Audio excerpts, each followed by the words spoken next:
Welcome to Live Daf, your online Daf Yomi Shir. Shalom Aleichem, welcome back to today's Daf, Bava Kama Daf Kuftes. We are holding at the Mishnah on Kufches Amud Beis at the first wide line, which is about 7 lines off the bottom. So he approaches his friend, Heichan Pikdoini, you remember the item that I deposited with you. Where's my Pikdoin? Amar Loi, so Shimon responds, well, Ava, don't you know it was lost? Mashbiacha ani. Okay, I'm imposing a shvua on you to verify, to confirm your claim. V'amar amein, the fellow responds with a resounding approval. Amein, I accept the shvua. Turns out that he himself stole it. The Edom come along and say, well, you ate it, you consumed it. So in this case, Mishalem Keren, he will have to pay back the the value of the item that he took. But suppose he admitted, he was minded that he swore falsely. Now that triggers the triple process.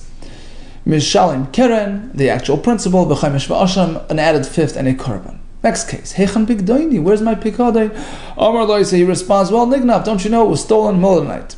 Turns out that he himself stole it, right? Mashbiacha ani v'amar amein, he responds with an amein to the shvua, the Edom come and testify that he himself, the shamer himself, abused his authority, abused his power.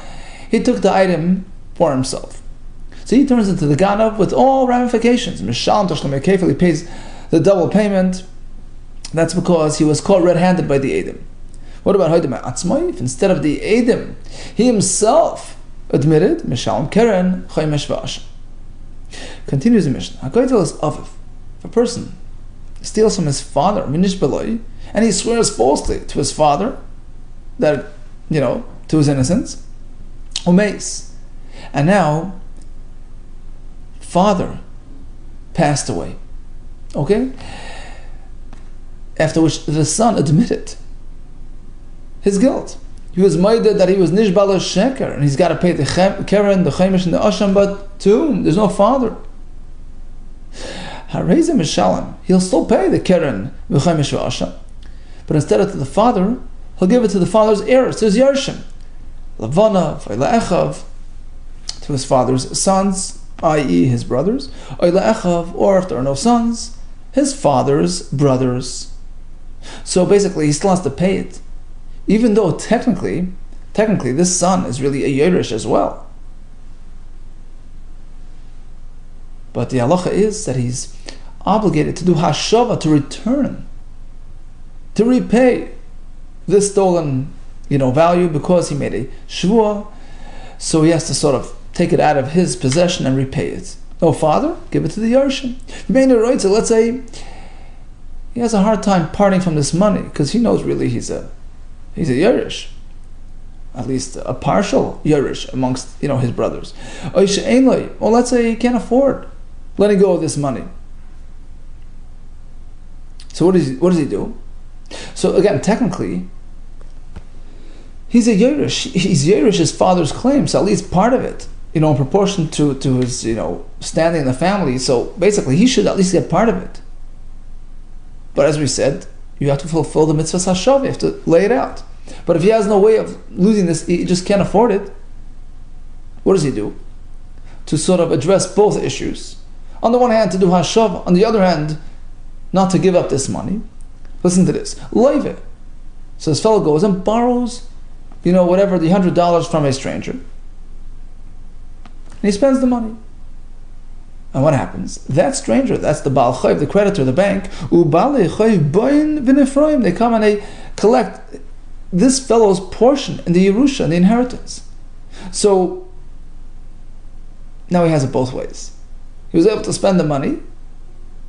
On the other hand, he sort of did not really take that money. The money of the Gzela he gave up. It so happens to be that the Bali Chayv collected that money, so he caused them to collect it. Right? So it's not considered like he got it. They took it. They took it because he owed them money. interesting solution. All right, so that's somehow a fulfillment of all these, obligations. He paid back Baal Choiv. I mean, at least they got their money by collecting his part in the Yerusha. On the other hand, he fulfilled his mitzvah hashava because he sort of let the brothers take that amount of money as repayment for his theft. Right? So again, this fellow really is supposed to get that money. He's a Yerush. He's one of the three brothers, let's say. He deserves a third, but mitzvah hashava. So he gives it to his brothers. But he borrows money from a stranger, and now he has nothing to pay. So that stranger goes and collects that third from the brother on account of this fellow. So this way, he was able to spend the money and be Makayim mitzvah hashavas gezela all at once. However, a person turns to his son in irritation. He says, "Koidem yatanana mishali." Koidem is a lashon of neder. Anything you would partake from mine is usher to you. You can't enjoy any of my, assets. So he cannot do so during father's lifetime. What about after father passes away? Imeis Yerushenu. So this neder only applies to during father's lifetime. Father passes away, the son can be Yerush. But if he adds the words B'chayev b'maisai, it should apply during my lifetime and even after my death. In this case, Imeis lo Yerushenu, he shouldn't be, being Yerush the father. V'yachser, and he should divert his portion of the Yerusha, Levonav, to the father's sons, meaning his brothers, Eilechav, or if there's no sons there, he gives it to the father's brothers in fulfillment of the neder. He can't take it for himself. But again, the same story, but if he can't afford giving up this money, he should borrow from somebody else. And those creditors will come and collect his Yerusha from the other, the brothers or whoever took that over. So he's not directly enjoying his father's assets. He gave it up. He gave it up to his brothers. But the fact is, it sort of belongs to him. So the Baalei Choiv have a right to collect that money from the other fellows who took it over. So since the son isn't directly having a no, that's a proper fulfillment of the neder. Okay, continues the Gemara. So we speak about a son who stole from his father. He made a shvuah, and that triggers the keren v'chemesh v'asham process. There's no father, so he has to allow the Yerushim to get it. Now suppose there's nobody around, there's no known Yerushim. Amar Rabbi Yosef, afilu la'arnek yishol tzedakah. Second best is to give it to tzedakah. Right? Don't hold on to that money. You meant to relinquish your hold of that money. You meant to do hashava. Take it out of your possession. If this happens, he has to declare and announce, it's not my donation. Zegezel avi, this is repayment on account of the gezel for my father. Asks the Gemara, I don't understand this whole halacha. He's the only Irish, right? So what's the problem? Amai, why does he have to go get rid of this money, give it to tzedakah, or give it to other people?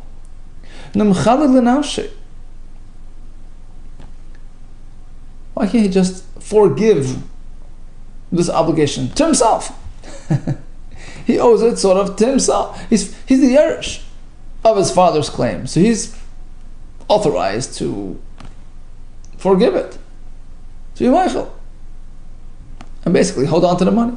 Milay Tzanan, haven't we already learned that mechila is a solution, even by a person who is chayiv keren nechemish and asham due to a shvuas shav? We have this Mishnah, remember? Machalei ala keren, v'loy machalei ala chemish. Shimon can be Michael Reuven for stealing the money, can give up on the keren, not on the chemish. That was a story. The halach and the Mishnah. The bottom line is mechila is applicable. So why can't he be Michael for himself? Alma bar mechilu, apparently. This obligation can be forgiven. So why can't he just forgive himself in this case when he's sort of the payer and the payee at the same time? Amar Rabbi Yochanan, well, actually, it's a machlekes tanaim. Amar Rabbi Yochanan lekashir. Ha Rabbi Yisrael Glili. The Mishnah over there, that Shimon can be meichel to Reuven, is Rabbi Yisrael Glili, who allows mechila to solve the story. Ha Rabbi Akiva, our Mishnah, which indicates otherwise mechila is not a solution, is Rabbi Akiva, who says you have to spend it, you have to lay it out. There's no mechila in lieu of payment. The sanya, as we find in a brayso. Mainly yishgoyel lahashava asha. So a fellow robbed and he, swore falsely. He's meant to pay it back. There's nobody on the receiving end. Right? He died, and there's no goyel, there's no yerush to take it. How could that be? V'chiyesh adam b'Yisrael she'en lo ge'alam. Every yid has a yerush, if not a son, not a grandson. He's an uncle, a grandfather. Ela b'gezel ha'ger kasam b'dab. Oh, the only way would be a ger who's one alone, and somebody steals from him, right? And then he passed away. The ger did. Somebody paid it to, right? And the Bryce explains. Haresha gozel hager. Reuven robbed from Shimon the ger. Vinish below, and he swore to him falsely. Vishama shemes hager. And then he hears that the ger passed away.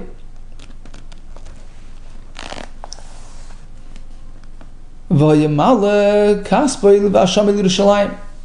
do then? The halacha is that you take the money and the asham, the carbon, bring it to Yerushalayim to give it to the Kehanim instead of the ger. And guess what? On the road, he meets up with the ger in the motel. Turns out he never passed. He's alive and well. And he says, "Oh, actually, what a coincidence! You remember I robbed you, and this is your money. I'm on the way to Yerushalayim." And turns out that the ger says, "You know what? I'll give you some time. You'll pay me, but within the next week." So he sort of converted the gezel to a milva. Now it becomes like just a plain loan, a plain debt. Okay, he owes him the money as a debt. Umeis, and now the ger passed away before the perpetrator had a chance to do anything. Zocha hala b'mashav yada. What happens to the money? Reuven keeps it. Divrei Rabbi Yisrael Glili. Rabbi Akiva Omer, no. You can't keep gezel hager. You can't keep a gezel that you swore on altogether. You have to go and give it out to somebody. Ein lo takana. Rabbi Akiva, ein lo takana. The only way to solve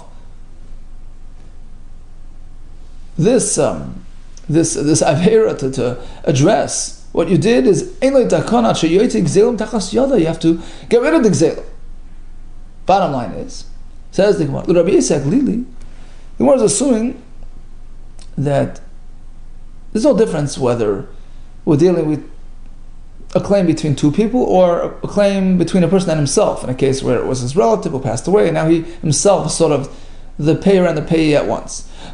Rabbi Yisrael Glili, doesn't matter, doesn't matter whether you be meichel to yourself, in the case where he was Geisel's father and he becomes the Yerush, or it's between two people, mechila is a solution.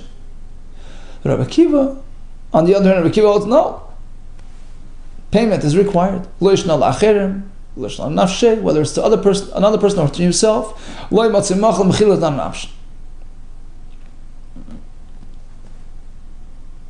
So basically, we solved our mystery. We had one Mishnah in our parak that you cannot be meichel. A son cannot be meichel the obligation that he has to his father who passed away. We had the other Mishnah that you could be meichel on the keren, etc. So although there's a slight difference, our Mishnah is a person to himself, and there it's between two people. So perhaps it's as though you paid him, because it's we're not differentiating at this point, at this early point in the Gemara. Rather, we say this is Rabbi Yisrael Glili, who allows mechila to solve the issue, whereas this Mishnah by us is Rabbi Akiva, mechila is not an option. Now, Rabbi Yisrael, with respect to the story of the fellow who met the ger en route, who turned it into a milva, turned it into a debt. Truthfully, according to Rabbi Yisrael Glili, mechila works even without that conversion into the debt. Why did the Bryce even mention that point, that the ger relabeled it from gezel to a milva? It was just to highlight Rabbi Akiva's point. I feel that even in that case, when it's no longer identified as gezel, it turned into a debt, an ordinary debt. I feel still We remember, we know why you're paying this, because of the gezel. The only way to solve the issue is by actually paying it out. Okay, now Maskav Rav Sheshes. If this in fact is true, according to Rabbi Yaglili, Mechila always works, whether it's to yourself or to another person. According to Rabbi Kiva, just the opposite. Mechila never works, whether to another person or to yourself. Maskav Rav Sheshes. If that's correct, the Rabbi Yaglili. So when the Mishnah over there, which speaks about Machalei al-Keren, Shimon forgave Ruvain on the Keren between two people, right? Apparently that's in line with Rabbi Yaglili. Mechila works. So why did the Mishnah choose to pick such a case which involves two people, which is a lesser chiddush? It's a lesser novelty. The Rabbi Yaglili l'shma'inin l'nafshei. The Mishnah should have cited a greater chiddush. You could even be meichel to yourself, because certainly to another person. Speak about the greater point, the greater chiddush. Likewise, the Rabbi Akiva. We say our Mishnah in our parak is Rabbi Akiva. A son cannot be meichel to himself. You say it's Rabbi Akiva speaking, who never allows mechila. Well, so speak about a greater chiddush, highlight an even greater halacha. Speak about mechila not working even between two people. Certainly between one and himself. Mechila doesn't work. So the very fact that one Mishnah, which says mechila does not work, specifically discusses a person to himself, absolving himself. Perhaps that indicates that it's only there that it doesn't work. And likewise, the other Mishnah, that you could be meichel perhaps only because it's between two people. Truthfully, both Mishnahs are Rabbi Yaglili speaking, who allows mechila, but only in certain cases. When does he allow mechila to take place? Only between two people. But you can't be meichel to yourself. Right? When I'm meichel your debt, it's like like you paid it to me. Like I got it, like I received it. Received. But that doesn't work when a person sort of is meichel his own debt to himself, right? Okay. Says the Gemara. So then the question is, if Rav Sheshes is working with the notion that even if you hold mechila works, right? But that's only between two people, so why in the story with the fellow who met the ger en route, why does it work there? It's basically the person being meichel to himself. Oh, that's an exception. Because it happens to be that it was turned from a gezel to a milva. It changed, designations. It became regular debt. So in that case, it works even though he's meichel to himself. Rav Amma has a different approach. Hava Rabbi Akiva, the Mishnah which allows mechila, the Mishnah which doesn't allow, is both Rabbi Akiva speaking. The other way around. Kikamer Rabbi Akiva. When does Rabbi Akiva not allow mechila? Nafshay. When a person is meichel himself. Aval acher matzi machel, but to another person you can be meichel. And therefore the Mishnah that doesn't allow it, that's why the son, meichel is himself. Whereas the other Mishnah where Shimon is meichel to Ruvain, perfect. Asks the Gemara, Mechlal, to Rabbi Yaglili Savar. So according to Rava, Rabbi Akiva is the one who differentiates. But Rabbi Yaglili holds, Mechlal to Rabbi Yaglili Savar, Mechila in all circumstances, in all situations, whether to yourself or to others. I feel nafshei matnami matzi machil. So according to him, you can be meichel yourself, even without this milva concept, steal money from a father dies, he's the Yerush, meichel to yourself. If that's the case, we have a huge kasha. How do we understand the whole parsha of Gezel Hager mentioned before, that you steal from a ger who passes away, you have to go bring the money to Kahanim. Skip the Kahanim. Keep it. Keep the money. Be meichel yourself. Ela Gezel Hager, the Kamar Achmana, when the Torah says that the Gezel Hager goes to whom? Nesina l'Kahanim, Hechem Eshkachas. How does that apply? Why can't the Gezel be meichel the Gzela to himself and become pater? There's nobody claiming it. Amar Rava, says Rava, Hachab my skin, you're right. Typically it doesn't really work, but here we're speaking about a special case. He robbed from the ger. V'nishbalin, he swore to the ger, umeis hager, and the ger died. Right? And now he decided to admit his guilt. Umeis hager v'hoida la'achar mis. Oh, the be'idna, the oidi. So if he would have been moida during the ger's lifetime, you're right. Then the claim has been activated at that point, and if the ger dies, you can just keep it. But if ger dies and then he activates the whole process because he did Haidah now. Oh, the Be'idna, the Oidnik, Haidah, Kana Hashem, at the point of admission, Hashem, so to speak, acquires this debt, and he hands it to Kehanim. That's the way the system works. Hashem takes the money, so to speak, and distributes it to the Kehanim. Question, Mechila, is Mechila a good solution? Does Mechila work in lieu of payment? Machlokes, Akiva says no, Rabbi Yisrael says yes. We have two ways. We have Rosh Hash's approach, we have Rava's approach. By Ravina comes in Shaila. We're speaking about Gezel Hager. What about Gezel Hagiyoris? One steals from a woman convert, etc., etc. She passes away, and there's nobody to. Does the money go to the Kehanim? Why should it be different? Well, Ish Amar Rachman Avlo Isha. The pasuk, in referring to the ger, refers to him as an ish. So perhaps it's only applicable by the ish, but not by the isha. Or perhaps it's just a way of speaking. It includes really both. Amalei Rab Aaron, a new name, Ravina. Tashma, have a right. The sanya ish. So the pasuk refers to the ish. Ish, perhaps only a man. Isha manai. What about a woman? The money that's returned. It's an extra word there in the pasuk. It's coming to include both situations, man or woman.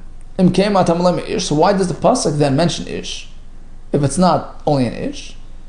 To teach you like this: ish. If one robs, if one steals from a ger who's an ish, an adult, and then the ger passes away, you have to go investigate after his passing. Maybe perhaps he has offspring. Maybe he has some offspring because he's a gadol, he can have kids. But if he's a katan, no need. If you are gezel from a ger katan who passes away, you don't even have to question whether he has children. He certainly doesn't have yarshim, and that activates the whole sugya, the whole parsha of gezel hager, which is basically going to the Beis Hamikdash, giving it to the kohen, etc. Tana Rabban, Lashem LaKohen. So what happens to his money? It goes Lashem LaKohen. What does that mean? Kanai Hashem v'nasan LaKohen. Hashem sort of takes it from you and hands it to the Kohanim. It's a gift from Hashem. Which Kohanim? LaKohen Shabbosim Mishmar, who are participating in that week's rotation. Every week there was a different rotation of Kohanim. That group gets the money. So you're suggesting the local Kohanim. So perhaps the Gazan can choose any Kohen. But the pasuk packages together the repayment with the carbon that he brings. It's all together, and that certainly goes to the Kohanim who are doing service that week.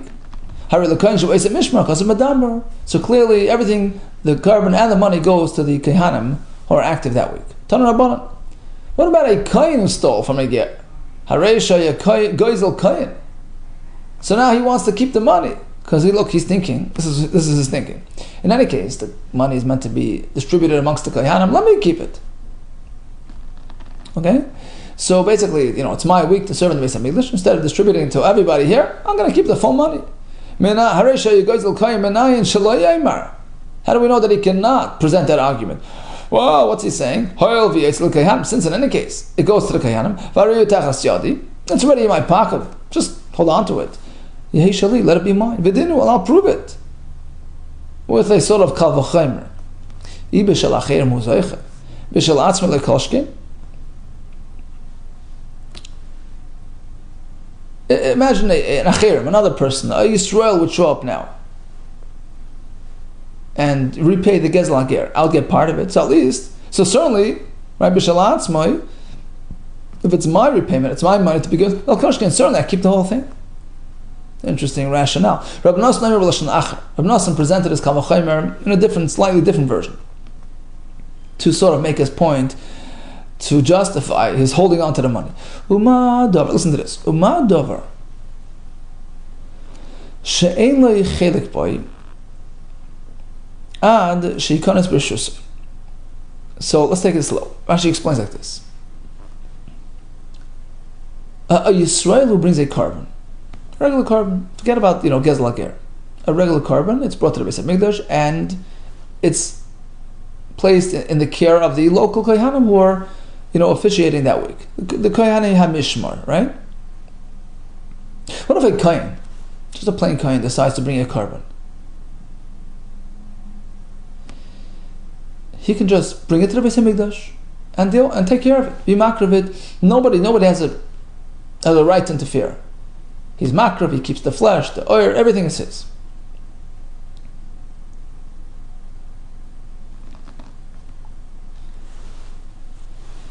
Okay, so uma dover she'ein lo chelik boy ashikanes b'reshusay.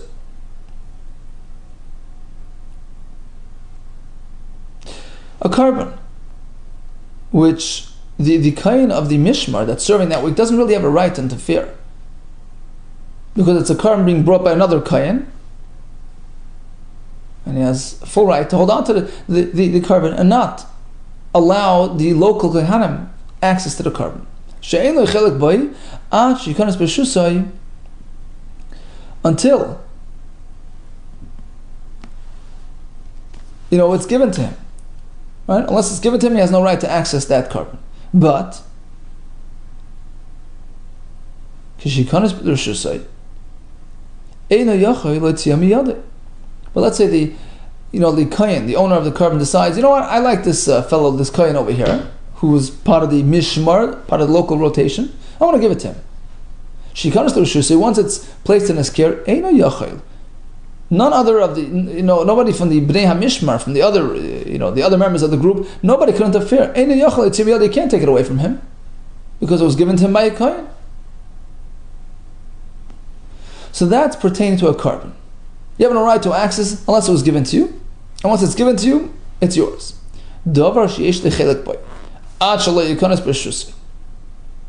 Certainly, money of Gezel Hager, delivered to the Beis HaMikdash by a Yisrael.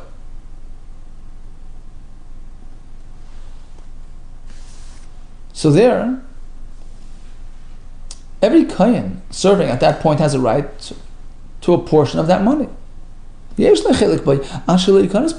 before the Yisrael decided to give, it's not up to him. By default, automatically, every kohen that's active now has a portion of that money, has a right to that money.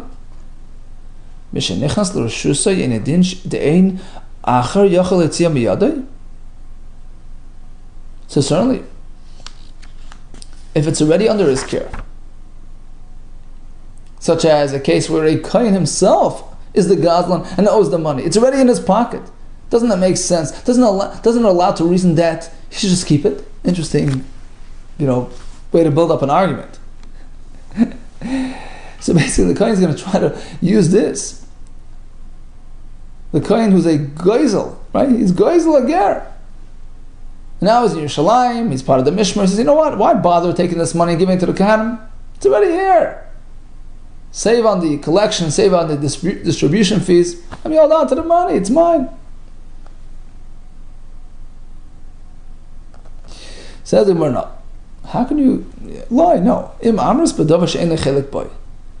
comparing you're saying, well, by the carbon, although he doesn't really have access, but once it's given to them, he keeps it. Certainly money, which he always had access to, because he always had a chelik of the money being brought to the Beis HaMikdash. Certainly the money that's by him, he should be holding on to it completely. No, you can't compare.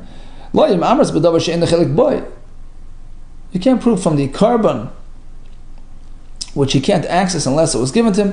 You see over there, just as this kohen has no access to the carbon brought by another kohen, no other kohen in the Mishmar has access to that carbon as well. Right? So there it makes sense that once it's given to you, it's yours. Again, we're talking about a carbon that a kohen brought to the Beis HaMikdash. Nobody has a right to access that carbon, as we said before. So if he decides to give it to this kohen, to Reuven, he keeps it. Taimar b'gezel, as opposed to this gezel money being brought to the Beis HaMikdash by a Yisrael, shekashem she'ein lechelik boy, kshem sheyesh lechelik boy, So just like he's going to get a portion of that money because he's part of the mishmar, the others, the other Kohanim have an equal zechus in that money. So basically, we see that money belongs to everybody. So just because you happen to be the gazlan holding on to the money, you can't keep it. Ella, rather the halacha is gzeila yaitze metechas yada. If a kohen is a gazlan from a ger, no ger around, takes out the money, umischalik l'chalachav kahanim is distributed equally amongst the kahanim who are serving in the weekly mishmar. V'oksiv, what do you mean? The pasuk says v'ishes kadoshav lo you. The pasuk says. Rashi says later on we're going to interpret that this pasuk refers to a kohen who can just pick and choose a time that's convenient for him and bring karbanis. We're talking about a regular kohen bringing regular karbanis. So here as well, if he's goizel the ger, remember he has to do the ker and the chaimish and also bring a karban asham. And the fact is that if the kohen is the gazlan, he's bringing the asham, he can be makrivit himself. That's the halacha. He doesn't have to allow the other kahanim access to his karban. And if that's the case, we all know that the money and the karban go together. So if he's zeich on the karban, he's zeich on the money. My skin and answer is like this: kohen tummy. You're right. If he's a kohen who can bring the karban, you can't take anything from him. Not the money, not the karban. But if he's tummy, he can't bring the karban. So here, the money goes to the other kahanim just like the karban. Iba kohen tummy. Well, if that's the case, davar sheyesh leichelek boy mi islay. How can we even discuss? The brayso that he had a part in the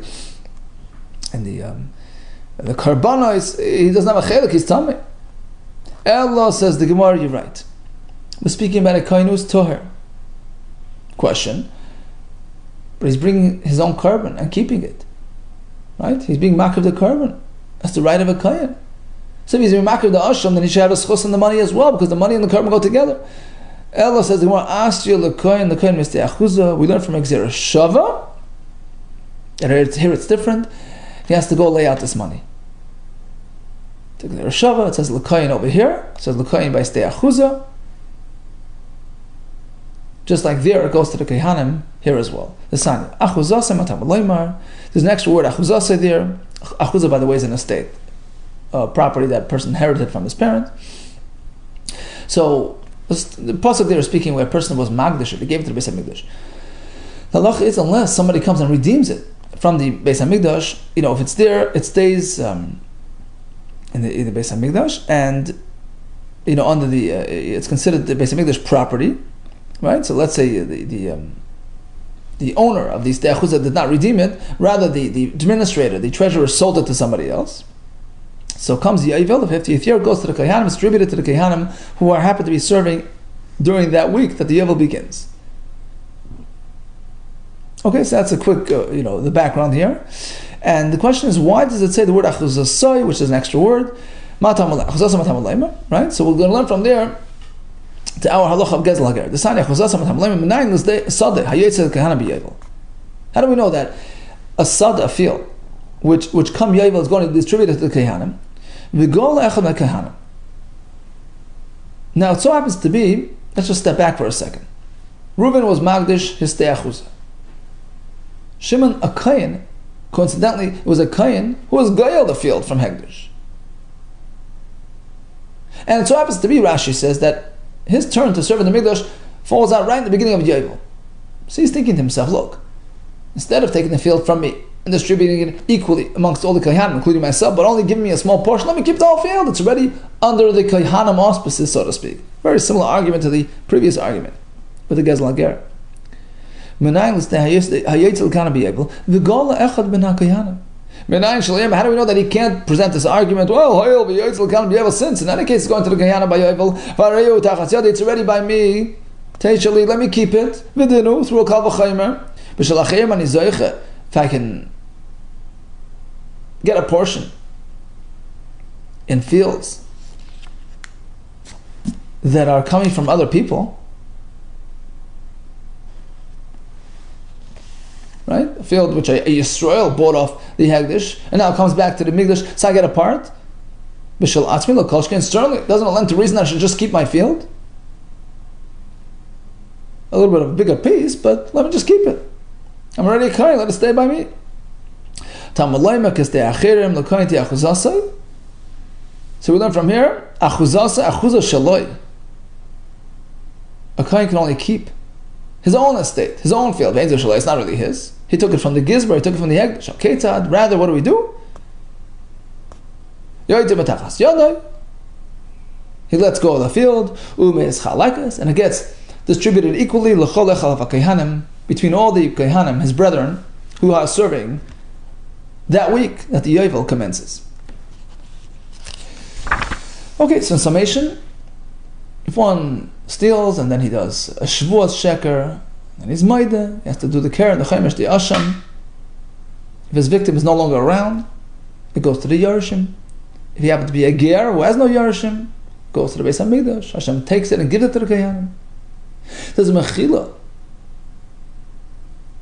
play a role? Well, we have a machlokes tanoim on that, and we discuss various scenarios of the Gezel Hager, including the point that a kohen who's a gazlan cannot just hold on to the money. Rather, it must be distributed between the kohanim, just like in the case of the Istei Achuzah. All the best to you and Hatzlacha Rabbah.